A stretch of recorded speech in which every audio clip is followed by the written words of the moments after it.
Salutations folks, I've got a fun little game to show you, but before I get into that, I thought I would cook up a delicious batch of my world famous gaming gravy. This thing goes great with chicken, with steak, beef, anything. It'll give you a little kick in the morning to get you started and get you gaming.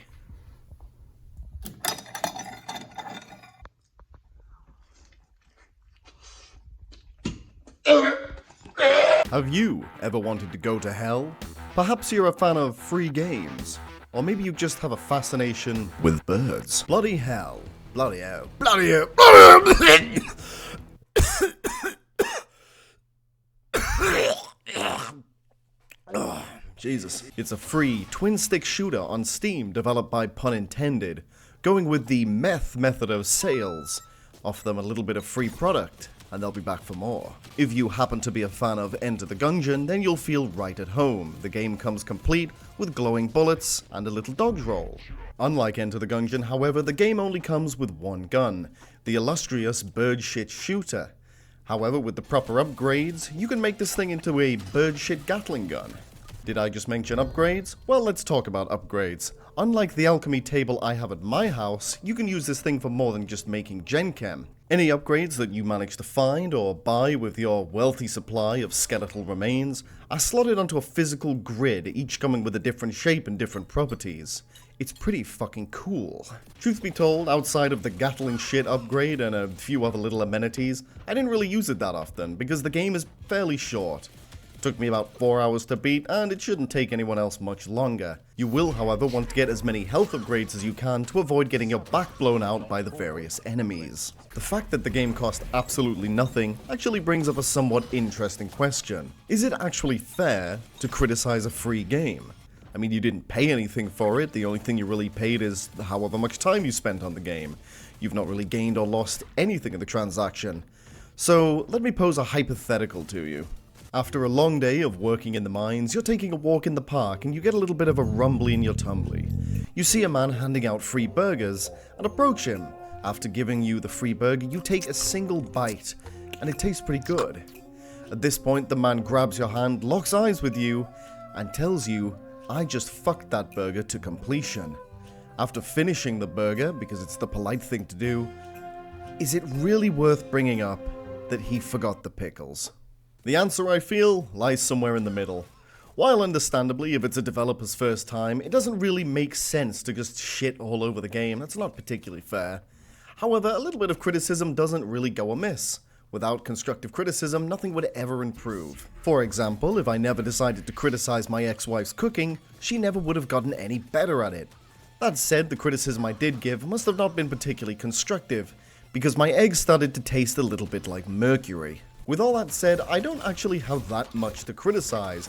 In fact, the only real criticism I can think of off the top of my head is that towards the end of the game, some of the enemies do start to become just a little bit damage spongy. It may seem odd to go on a big spiel about criticism, then immediately have only one thing to say, but you know what, fuck it, I'm feeling good, let's get to that good shit.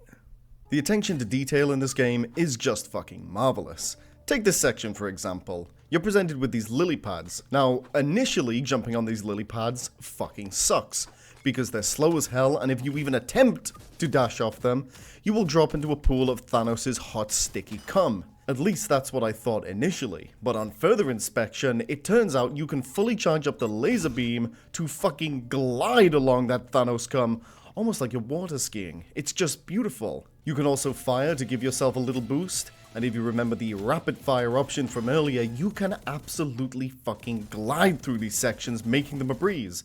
It's just these little touches that really make you just...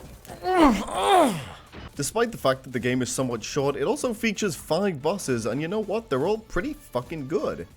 You'll have to excuse me if I've accidentally spoiled the final boss on screen, but let me just put it like this. In a big fight where you are tasked with killing the devil, and you are tasked killing the devil by God, who do you think the big twist villain might be? Or maybe it's not a twist villain. After all, I'm not spoiling it.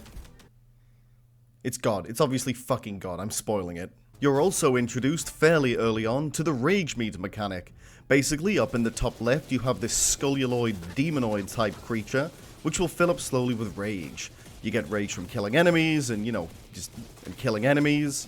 But Here's the cool thing, if you're missing a little piece of health, just hold still and you can recover a little piece of health at the expense of some rage.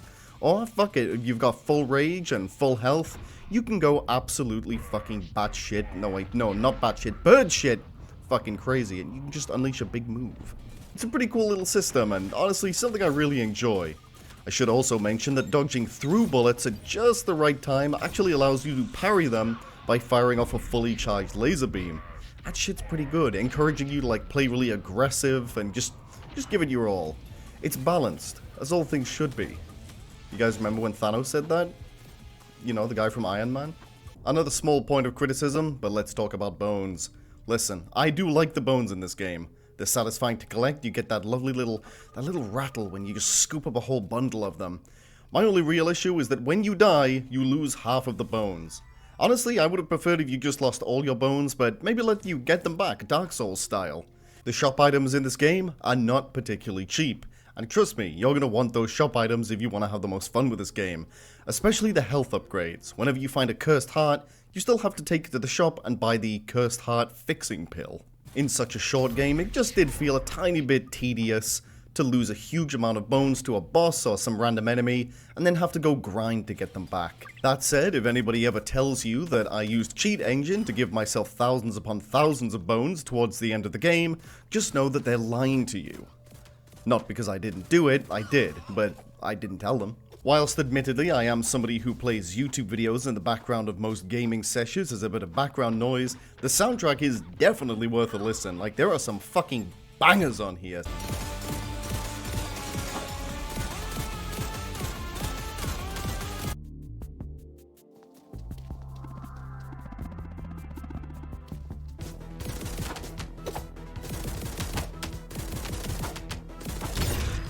In summary, it's a charming little game, and at the end of the day it's free, so why not give it a look?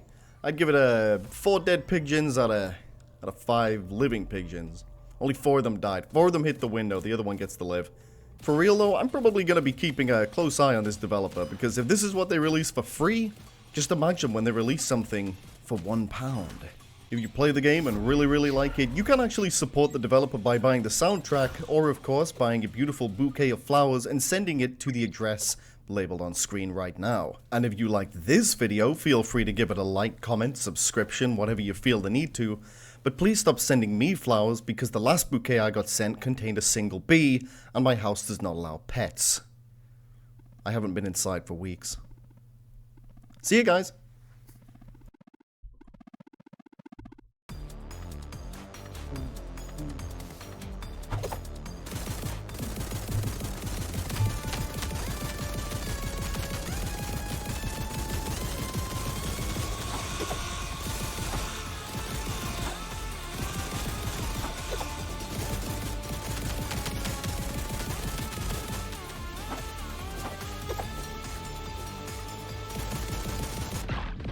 Awesome.